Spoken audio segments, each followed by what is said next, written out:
She was never the type to chase attention. From her earliest days, Edith Jones had a kind of quiet authority that didn't need to be announced. Born in Philadelphia in 1949, she grew up in a world where rules were clear but fairness wasn't always guaranteed.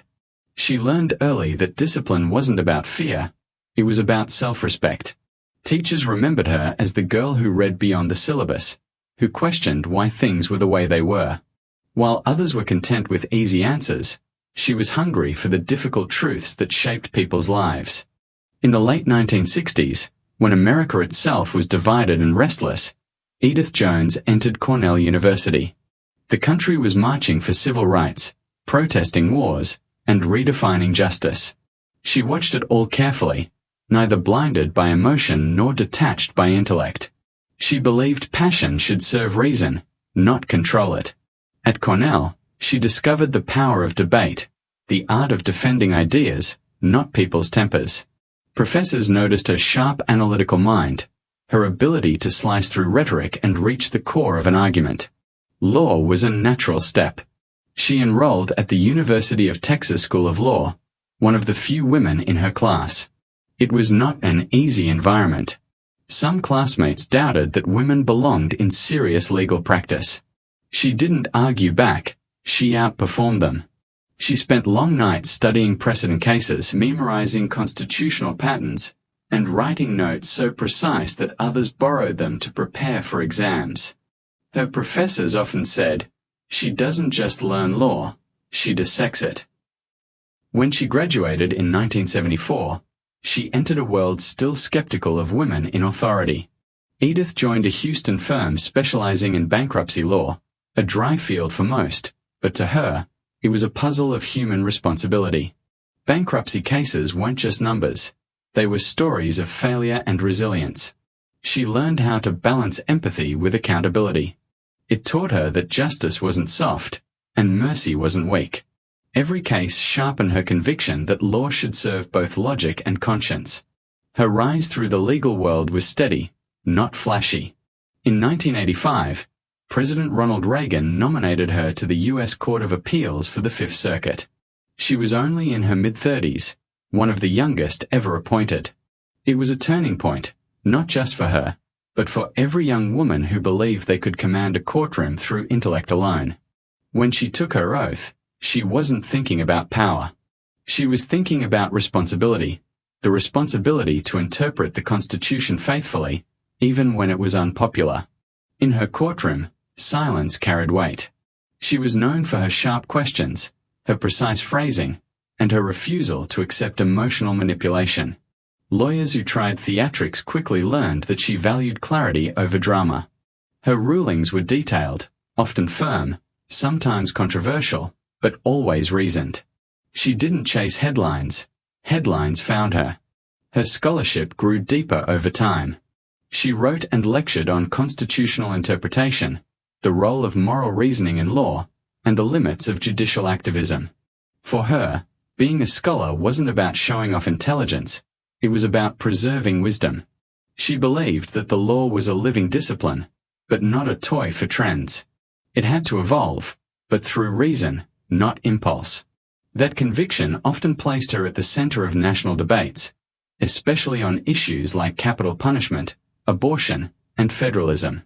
Whether people agreed or disagreed, they respected her courage to stand by principles rather than public pressure. Colleagues described her as brilliantly prepared and unshakably fair. She treated every case, no matter how small, as if it might set precedent for the future. She reminded her clerks that behind every file was a real human being whose life could be changed by a single paragraph of judgment. She demanded excellence but gave guidance generously. Many of her former clerks later said that working for her was like being forged in fire. Tough, exacting, but deeply formative. Outside the courtroom, she lived simply. She wasn't interested in fame or luxury. Her satisfaction came from the craft of judgment, the quiet precision of getting the law right. When interviewed, she often deflected personal praise and redirected the conversation to the integrity of the judicial system. She once said, "If a judge starts believing the crowd, justice stops listening to reason." That line became a favorite quote among law students and young attorneys across the country. As the years passed, her influence extended beyond rulings. Universities invited her to speak about leadership, discipline, and ethics. She spoke not as a politician or celebrity, but as someone who had spent decades balancing logic with empathy. She would tell young lawyers, "Your mind will win you arguments, but your character will make you worthy of them." Those who heard her talks described a rare blend of warmth and iron, a person who believed deeply in truth, but never forgot the human heart that law must serve. Her dedication to study never faded. Even after decades on the bench, she continued to read constitutional history, ancient philosophy, and theology. She believed that a judge's mind must stay alive, curious, and humble before knowledge. To her, scholarship wasn't just about books. It was a lifelong posture of listening to wisdom greater than oneself. She often quoted Aristotle, "The law is reason free from passion." But then she would add, "Reason without compassion loses its soul."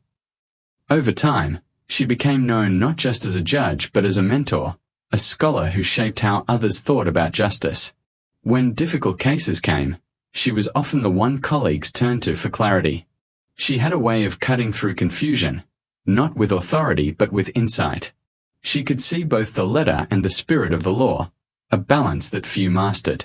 What made her remarkable was not perfection, but persistence. She faced criticism, public pressure, even misrepresentation, but she never drifted from her compass. Her legacy was built not on winning every argument, but on staying true to the Constitution as she understood it, clear, reasoned, and consistent. Students often asked her the secret of her discipline. Her answer was simple: "Every morning, I remember that justice is bigger than me. That keeps me humble enough to learn and strong enough to decide." The path from a curious girl in Philadelphia to one of America's most respected appellate judges was not easy. It required sacrifice, self-control, and endless study. But to Edith Jones, success was never about position. It was about principle. Today, when people mention her name, they don't just recall her rulings. They remember her composure, her intellect, and her insistence that truth still matters. In an age of noise and shortcuts, she represents something timeless: the belief that real scholarship begins when ambition ends and purpose begins. Her story reminds us that wisdom doesn't arrive suddenly. It's built one disciplined choice at a time. To become such a scholar is not to memorize laws but to live them. To understand that justice is not merely a profession but a lifelong pursuit of truth, humility, and courage. That's what made Judge Edith Jones more than a judge. She became a symbol of intellectual integrity, a guardian of law, and proof that scholarship, when grounded in conscience, can shape the soul of a nation.